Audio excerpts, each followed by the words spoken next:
Match ಬಗ್ಗೆ ಹೇಳ್ತಾ, ನಮ್ಮ RCB ಏನೇ ಕೆಲಸ ಮಾಡಿದ್ರು ಒಂಥರ ಅದು ಹಿಸ್ಟ್ರಿ ಬುಕ್ಸಿಗೆ ಹೋಗುತ್ತೆ. ನೆನ್ನೆ ಕೂಡ ಅಂಥದ್ದೇ ಒಂದು ಹಿಸ್ಟಾರಿಕಲ್ ನೈಟ್ ಆಯಿತು. First time 403 run highest runs ನಾವು ನೋಡ್ತೀವಿ ಒಂದು WPL ಮ್ಯಾಚಲ್ಲಿ. ಹಾಗೇ 200+ ಚೇಸ್ ಮಾಡಿರೋದು ಇದಕ್ಕೂ ಮುಂಚೆ ಬರೀ ವೆಸ್ಟ್ ಇಂಡೀಸ್ ಮಾತ್ರ ಮಾಡಿದರು, 213 ಆಸ್ಟ್ರೇಲಿಯಾ ಮೇಲೆ. ಅದಾದಮೇಲೆ ನೆಕ್ಸ್ಟ್ 200 ಚೇಸ್ ಮಾಡಿದ್ದೆ ನಾವು. ಎಲ್ಲ ಕಡೆ ನಾವೇ. ಅದೇ ಖುಷಿ ಆಗುತ್ತೆ RCB ಅಂತ. ಸೀಸನ್ ಓಪನರ್ ಸಖತ್ತಾಗಿದೆ. ಸೊ ಯಾಕೋ ಇದು ನನಗೆ IPLಗೂ ತಳ್ಕೊಂಡು ಹೋಗ್ಬೋದಾ? ಖಂಡಿತವಾಗ್ಲೂ ಹಾಗೆ ಅನಿಸುತ್ತೆ. ಈಗಾಗಲೇ ಹೇಳಿದಾಗೆ ಏನಕ್ಕೆ ಒಂದು IPL ಇದು ಕೋರ್ಲೇಷನ್ ಅಂತ ಹೇಳಿದ್ರೆ, ನಮ್ಮದು ಲಾಸ್ಟ್ ಸೀಸನ್ ಗೊತ್ತಲ್ಲ, ಬರೀ 1% ಚಾನ್ಸ್ ಇತ್ತು ಪ್ಲೇ ಆಫ್ ಹೋಗೋಕ್ಕೆ.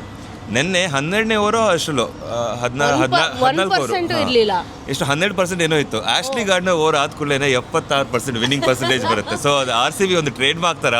ಯಾವಾಗ ಎಲ್ಲರೂ ಹೋಪ್ಸ್ ಬಿಡ್ತಾರೋ ಅವಾಗಲೇ RCB ಒಂಥರ 1% ಒನ್ ಓವರ್ ಅದು ಮಿರಾಕ್ಲೆಸ್, ಬಿಲೀವಬಲ್ ಮಾಡೋದೇ ನಮ್ಮ ಅದೇ ನಮ್ಮ ಹಾರ್ಟ್ ಎಲ್ಲ ಬಾಯಿಗೆ ಬರ್ಸ್ಬಿಟ್ಟು ಆಮೇಲೆ ಕೆಲಸದ ಒಂದು ಟ್ರೆಂಡ್ ಥರ ಮಾಡ್ಕೊಂಡಿದ್ದಾರೆ ಅಂತಲೇ ಹೇಳ್ಬೋದು.